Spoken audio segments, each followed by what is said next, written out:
decision, agree with that decision, that kind of focus can go a long way. But let's talk about some other sports that have had their season postponed and altered. And you know what? Let's not just call them the other sports, Daniel. You and I believe that Stanford sports is about the entire athletic department. It's not just about football and men's basketball, not even just about football, men's basketball, and women's basketball.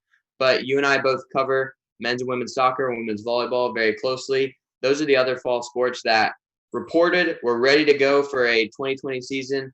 Now have seen that season move to the spring with hopes that there will be an NCAA championship, because there will be no NCAA championship in the fall.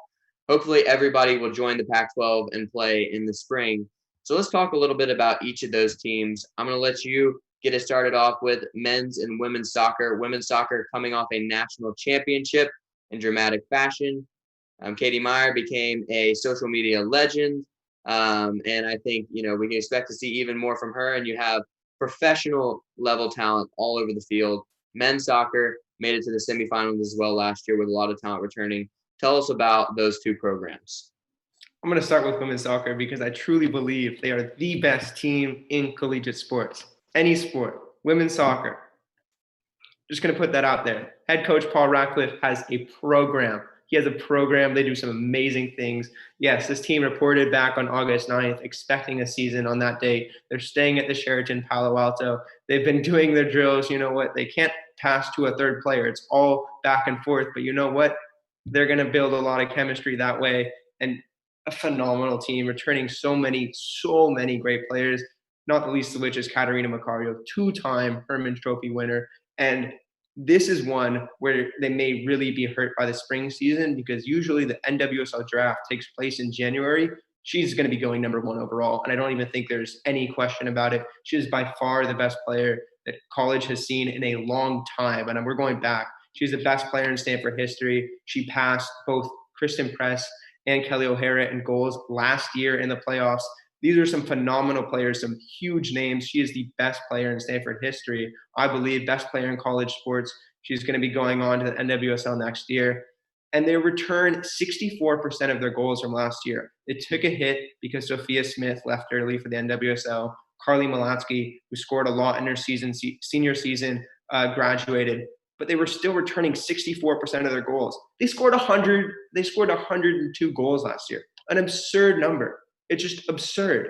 And now they're returning all of that production, 72% of their assists as well. Their back line, besides Sam Hyatt, who they lost to the NWSL with the OL Reign, is nearly all returning. And Katie Meyer, for all that she did at the end of the year, was still competing for a job all season long. Paul Ratcliffe had her competing with the senior Lauren Rood. This is a program that takes everything so seriously. She finally won at the end of the year. And they're going to have multiple players drafted. Kiki Pickett, I just love Kiki Pickett. What she can do on the field is nothing short of brilliance. She's amazing.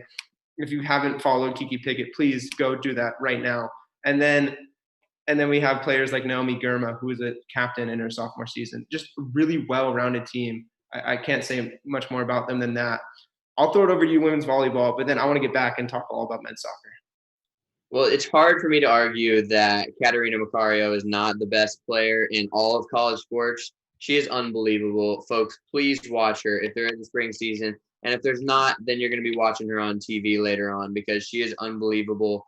And, one of the most talented athletes in Stanford history. And that is obviously saying something when Stanford can compete with entire countries in Olympic medals.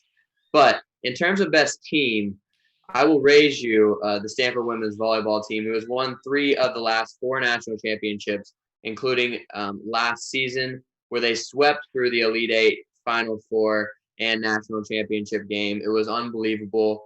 But unlike women's soccer, they're not returning a lot of that production. We're looking at a team that's really only returning a handful of significant players. Holly Campbell in the middle and Megan McClure, one of the only seniors on this year's team. I mean, they're going to have, I feel like, huge leadership void that was caused by the absence of now Catherine Plummer, multiple-time National Player of the Year, Morgan Hintz, the best libero in the country, Jenna Gray, the best setter in the country, Adriana Fitzmaurice, a fantastic opposite. Basically, the core of the team is gone. I believe in Megan McClure and Holly Campbell to be able to keep that same energy alive, and I certainly believe in Kevin Hambley as well and the culture he's built. But this is going to be a team that relies on a whole lot of new faces. And I think McClure is going to be a big hitter on the outside. I think joining her on the outside will be Kendall Kipp, who I think has the most superstar potential on this team. She showed some flashes of brilliance last year. I think what she would have been in the running for National Freshman of the Year had she not gotten hurt later in the season. She's going to be one of the best players in college volleyball. I expect that she's going to have a first-team All-American level season. And then you're also going to see some of the other members of the heralded 2019 recruiting class, like Katie Baird, step up. I think if you have Baird, McClure, and Kipp on the outsides, that's a pretty good combo. And one of the top recruits in this incoming class, Elena Ogilvie from Hawaii, was a first-team All-American libero. And I think nobody's going to be Morgan Hintz, but I think that she is capable of filling Morgan Hintz's very large shoes. And I think if that happens, Stanford's going to be right there again. A way too early top 25 ranking from NCAA.com had Stanford number 2, knowing nothing other than it's Stanford, and they're always good. And they have dominated the sport for the last few seasons. I'm not sure I'm willing to say they're number 2 right now, but it would not surprise me at all to see Stanford be able to pull off a three-peat, simply because you're taking some veteran experience with McClure and Campbell, and then you're putting that with a bunch of young talent that really is going to fit Kevin Hambley's mold for the program. I would expect to see another deep NCAA tournament run from them as well. And we'll see if women's soccer, women's volleyball can who gets the nod in their sort of unofficial race for the best Stanford program. Yeah, we're on Pac-12. We're on this thing together. Pac-12 put out a graphic the other day about all the national championships the conference won last year. All 3 were won by Stanford. Just to put that out there. And I'm going to throw it over to men's soccer right now, and another brilliant team who just seems to find a way in the playoffs. They practice PKs. They must have been practicing since they were 2, because they do not lose PKs. I think the last time they lost in PKs was 2003.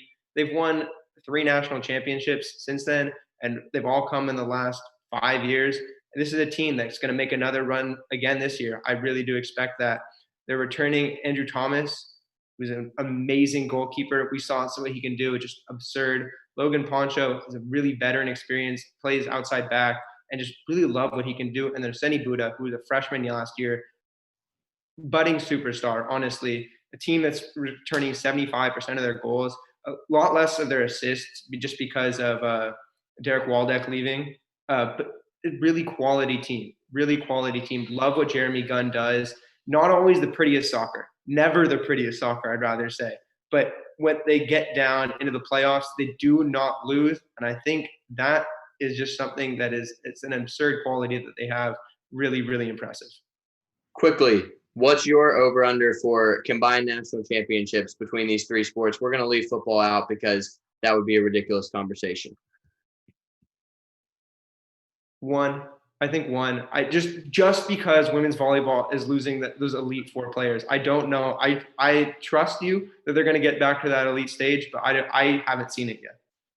I agree with that. I think I'm going to go 1.5. And the optimistic side, catch me on a good day, I'll say 2. On a bad day, I'll say 1. But anyway, this has been another edition of Cardinal Dash. Follow dashsports.tv